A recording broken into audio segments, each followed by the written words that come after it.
बुलंद आवाज India news की टीम विशेष बातचीत करने के लिए हमारे साथ कटनी वार्ड क्रमांक 12 के जिला पंचायत सदस्य धीरेन्द्र बहादुर सिंह और भारतीय जनता पार्टी आदिवासी मोर्चा के जिला अध्यक्ष मौजूद हैं।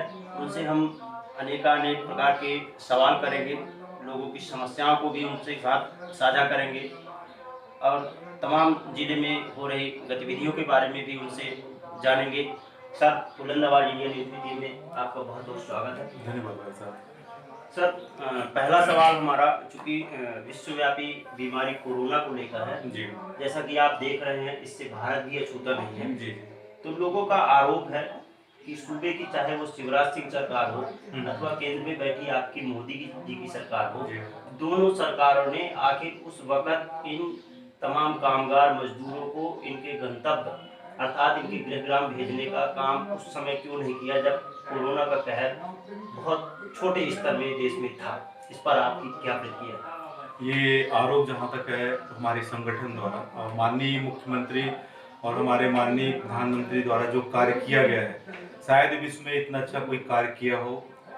मैं जानता हूँ जहाँ तक प्रवासी मजदूरों की बात है, जितनी मतलब सुविधा है, मैं स्वयं अपने क्षेत्र में जितने भी बाहरी प्रवासी मजदूर थे तो उनसे संपर्क में सतत रहा और वहाँ अपने कलेक्ट्रेट, तहसील और कोई ना कोई ऐसा माध्यम था कि उनको लाने की भरसक प्रयास किए गए, ऑनलाइन उनसे करवाया गया जिस क्षेत्र में फंसे गए थे। और जब वो व्यक्ति आए यहाँ पे और हर व्यक्ति ने बताया कि हम यहाँ पे सुरक्षित आ गए।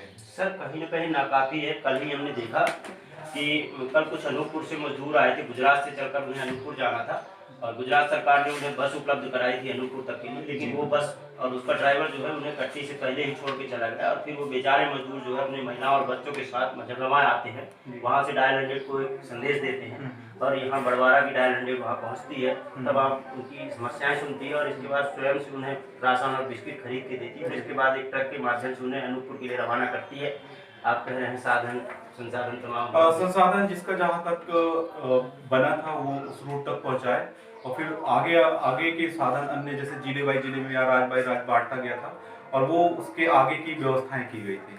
जैसे मुझे भी सूचना मिली थी तो मैं हमारे जो जनसेवा ग्रुप बड़वारा बनाए थे हम लोग, उसमें हम लोग सेवा के माध्यम से उनका सहयोग किए थे। सर, दूसरा सवाल हमारा ये है कि अभी बीते 2 दिन पहले आप सीएम साहब के काफिले को रोककर उनका स्वागत भी आपने किया था और हमें जहाँ तक जानकारी लगी है कि आपने उन्हें समस्याओं की, एक क्षेत्रीय समस्याओं की एक लंबी फहरिस्त भी सौंपी। क्या हम जान सकते हैं कि वो कौन कौन सी समस्याएं थी जो आपने सीएम साहब से? मुख्य रूप से जैसा कि मैं उसमें हमेशा चर्चा की है, एक तो अपने यहाँ की रोडें हैं, आपके खरेटा से लेके बसाड़ी तक की जो हमेशा ज्वलंत समस्या है किसानों सभी के बीच में कि वो रोड बड़ी जर्जर है और उस क्षेत्र में विकास उन्हीं रोडों के कारण पिछड़ा हुआ है। उसके विषय में मैंने एक ज्ञापन दिया था और साथ ही जो भी अवैध रेत उत्खनन है, जो वैध की आड़ में अवैध उत्खनन हो रहा है, उसके संबंध में भी ज्ञापन दिया था। आप क्या उम्मीद करते हैं आप सीएम साहब को मेमोरेंडम देने के बाद कि इन कामों पर कितना जल्दी? मेरी तो उन पर भरसक पूरी उम्मीद है कि सफलता मिलेगी और नदी ग्रामों में जितने नदी के जो तटों में ग्राम बसे उनको न्याय मिलेगा।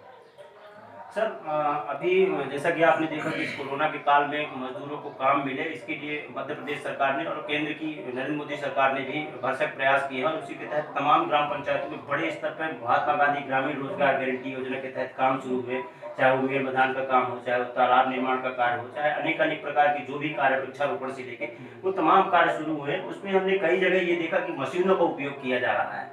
ये कह के मशीनों का उपयोग किया जा रहा है कि वहाँ मिट्टी टाइट है या फिर वो एक रूल्स एंड रेगुलेशन का हिस्सा है।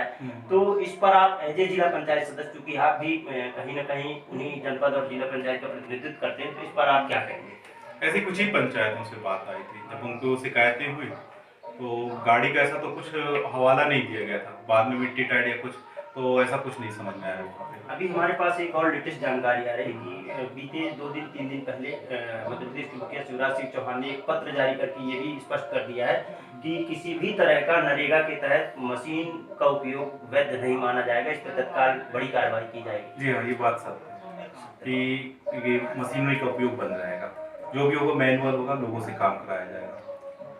सर एक महत्वपूर्ण अंतिम सवाल ये है, चूंकि क्षेत्र में इस समय बड़े जोरों से रेत का उत्खनन हो रहा है। इसी रेत के उत्खनन को लेकर तमाम ग्रामीणों का आरोप है, क्षेत्रवासियों का आरोप है कि यह रेत का उत्खनन अवैध, पूर्णतः अवैध रेत उत्खनन है।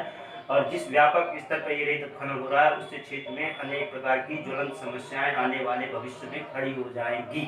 लोगों का यहाँ तक आरोप है कि इसके जिम्मेदार तमाम प्रशासनिक अमला है और सरकार है। इस पे आप और आपकी सरकार की ओर से क्या प्रतिक्रिया है?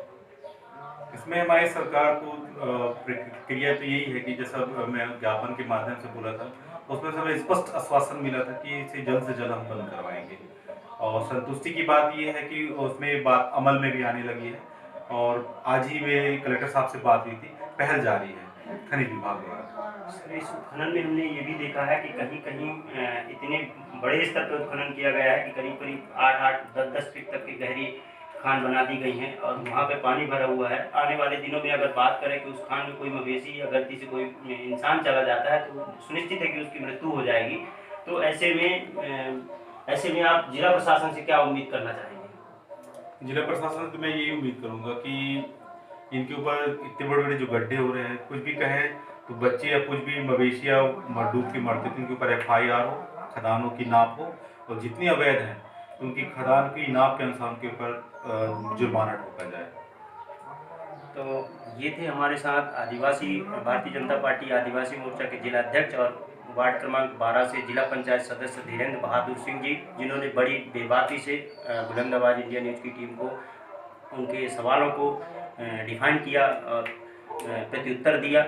धीरेन्द्र जी, बुलंद आवाज़ इंडिया न्यूज़ में आपका बहुत बहुत स्वागत। वीडियो जर्नलिस्ट राघवेंद्र के साथ विनोद परोहा, बुलंद आवाज़ इंडिया, बड़वाल।